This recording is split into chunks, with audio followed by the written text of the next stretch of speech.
हमारे साथ कुछ और रचनाकार हैं जो कि बचे हुए हैं, जिसमें हैं पूनम जी जुड़ी हुई हैं, पूनम वर्मा जी जुड़ी हुई हैं हमारे साथ, बड़ी देर से हमारी बात सुन रही हैं। और पूनम जी आपका बहुत बहुत हार्दिक स्वागत करते हैं। और अब मैं आपको मंच पर अपनी कविता पाठ के लिए बुलाती हूँ। और एक बहुत आभार, जी, बहुत आभार। और एक दोहे से मैं आपको आमंत्रित करती हूँ। वाणी वीणा सम बने, वाणी वीणा सम बने मत बनने दो बाण, वाणी वीणा सम बने मत बनने दो बाण, रसना में जब रस घुले तब जीते मन प्राण। तो छंद और इसके हम मूल्यांकन ना करें, कौन क्या लिखता है, बस मेरा तो यही उद्देश्य रहता है, रचना आती है और जो दिल में उतर गई, दिल को जो छू गई, बस वही रचना है और वही भगवान से मिलाती है। बस यही चीज़ है। बहुत बहुत बहुत आभार आदरणीय मनीषा जी, और मंच पर उपस्थित सभी लोगों को मेरा हार्दिक अभिनंदन। साहित्य कुंज मंच को मेरा नमन, माँ शारदे को नमन। और इस मंच पर सबसे अच्छा ये लगता है कि छंद आते हैं, और वो मुझे बहुत अच्छा लगता है। मतलब मैं छंद नहीं लिख पाती हूँ अभी, लेकिन रोज प्रयास करती हूँ सीखने का। पूनम जी, आपकी रचनाएं बहुत सुगढ़ और बहुत मर्मभेदी होती हैं। मतलब मुख्य रूप से लघु कथा लिखती हूँ, कविताएं कभी कभार लिखती हूँ, और इसमें आ जाने पर बहुत मजा आने लगा है। तो बीच बीच में ये हमारी सखियों की ताकत है, ये हमारी मंच की सखियों की ताकत है। एक उद्देश्य है, एक सब एक दूसरे से जुड़े हुए हैं। जी जी, बहुत आभार। मैं एक अपनी छोटी सी रचना सुनाती हूँ जो बिटिया पर है। स्वागत।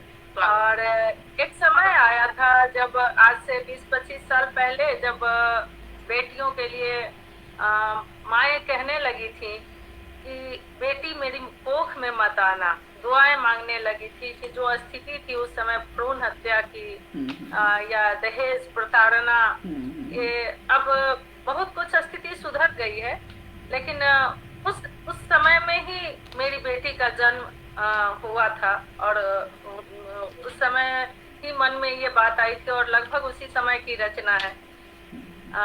कविता का शीर्षक है सुन मेरी लाडो। आना आना जरूर आना सुन मेरी लाडो, आना आना जरूर आना सुन मेरी लाडो, मेरे आंगन को महकाना सुन मेरी लाडो। तू ही मेरे घर की रौनक, तू ही मेरी संझा बाती, तू ही मेरे घर की रौनक, तू ही मेरी संझा बाती, तेरी किलकारी से गूंजे सांझ में संझा घोर पराती। वाह। तेरी तू ही मेरी संग सजनी है सुन मेरी लाडो, तू ही मेरी धन लक्ष्मी है सुन मेरी लाडो। तेरी पायल जब बजती है झूम उठे मेरी हर धड़कन, तू जो हंस दे फूलों जैसे खिल जाए मेरा तन मन। हर दिन उमंग के रंग उड़ाना सुन मेरी लाडो, हर रात खुशी के दीप जलाना सुन मेरी लाडो। बहुत सुंदर। कहते थे तेरे आने से, एक मैं बिहार से हूँ, और मेरी बेटी के जन्म के समय एक बात कही गई मुझसे। मैंने समाज से सवाल किया कि बेटी का जन्म इतना बुरा क्यों माना जाता है, तो समाज से जवाब मिला कि जब बेटी धरती पर उतरती है ना, तो धरती मुट्ठी भर धंस जाती है। ठीक बेटी के जन्म के पहले की बात है ये। तो उस पर हमने सवाल किया कि कहते थे तेरे आने से धरती शोक मनाती है, कहते थे तेरे आने से धरती शोक मनाती है, धरती भी तो माँ है फिर क्यों मुट्ठी भर धंस जाती है। इस भ्रम को है तुम्हें मिटाना सुन मेरी लाडो, जननी का तुम मान बढ़ाना सुन मेरी लाडो।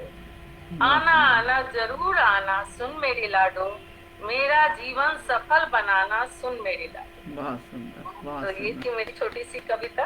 बहुत सुंदर, बहुत सुंदर रचना। बहुत सुंदर कविता आपकी, बहुत सुंदर कविता आपकी, बहुत अच्छा लगा, बहुत बढ़िया।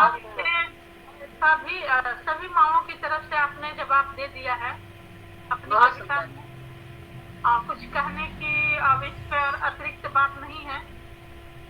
और क्योंकि समाज का बुनावट ऐसा है, लेकिन अब समाज में बेटी को लेकर जो मन में लोगों की भावना थी वो बदल रही है, काफी बदल चुकी है। हाँ, दूर दराज ग्रामीण क्षेत्रों में अभी भी बनी हाँ, हुई है। लेकिन बहुत कुछ बदल चुका है। आज से 20-25 साल पहले जो स्थिति थी उससे बहुत बदलाव आ चुका है। बदलाव आ चुका है, क्योंकि दहेज एक ऐसी प्रथा है जो ऐसा सोचने पर उस वक्त उस समय में लोग ऐसा सोचने पर मजबूर हो जाया करते थे।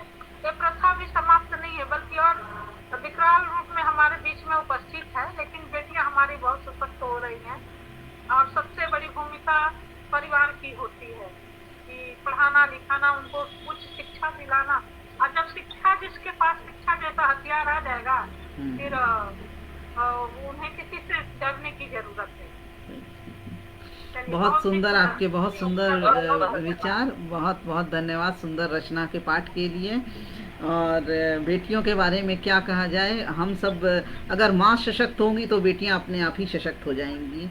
माँ जो है उनको सशक्त होना है, उनको इच्छा करनी है कि हमारी बेटियां क्या करने वाली हैं, हम समाज को क्या देने वाले, हम कैसे उनका चरित्र निर्माण करें। दो कुल का जो मान है बेटी घर की शान, दो कुल का जो मान है बेटी घर की शान, बोझ नहीं जग पर कभी सदा बनी अभिमान, सदा बनी अभिमान। तो बेटी हमेशा अभिमान थी, अभिमान रहेगी। और सामाजिक कुरीतियों को हम अगर अलग हटा करके चलें, सामाजिक कुरीतियों को मुंह तोड़ जवाब देना हमारी कंधों पर जिम्मेवारी है, लेखकीय वर्ग के ऊपर जिम्मेवारी है। फिर मैं वही बात कहूँगी कि सिर्फ हास्य विनोद के लिए नहीं, लेखन के लिए का उद्देश्य नहीं है, एक सामाजिक जिम्मेवारी का